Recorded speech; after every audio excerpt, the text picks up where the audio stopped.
চুরি হয়েছে গরু আর তার তদন্তে বাঁকুড়ায় বড় সাফল্য জেলা পুলিশের। অস্ত্রসহ ধৃত 5। আগে দেখাবো আপনাদের সিসি ক্যামেরা ফুটেজ, যেখানে দেখা যাচ্ছে গরু চুরি করা হচ্ছে। অস্ত্রসহ ধৃত 5, উদ্ধার চুরি যাওয়া 5টি গরু। ধৃত থেকে উদ্ধার টাকা, মোবাইল ফোন। সিট গঠন করে জয়পুর কোতুলপুরের বেশ কিছু জায়গায় গরু চুরির কিনারা পুলিশের। কথা বলবো, আমাদের প্রতিনিধি দেবব্রত রয়েছেন সঙ্গে। দেবব্রত, কিভাবে গরু চুরির কিনারা সম্ভব হলো?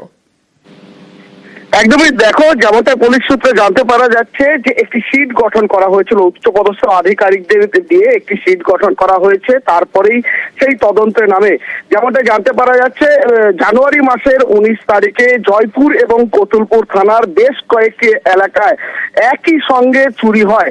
4 থেকে 5টি জায়গায় একই সঙ্গে এই গরু চুরির ঘটনা ঘটে। তারপরেই তদন্তের নামে পুলিশ অ্যাডিশনাল এসপি, এসিপিও নেতৃত্বে একটি সিট গঠন করা হয়। সিসিটিভি ফুটেজের তথ্য ধরে তদন্ত প্রক্রিয়া শুরু হয়। ফেব্রুয়ারি মাসের 1 তারিখে তালডাংরা থানা এলাকায় সেই চোরের দল আরো চুরি করতে আসে। এরপরে বিভিন্ন জায়গায় নাকা তল্লাশি শুরু করে পুলিশ। তারপরেই সেই চুরের কেনারা করে একটি গাড়ি সহ গ্রেপ্তার করা হয় 5 জনকে। 5টি গরু উদ্ধার করা হয়েছে, আগ্নেয়াস্ত্র পাওয়া গেছে তাদের কাছে ধারালো অস্ত্র পাওয়া গেছে।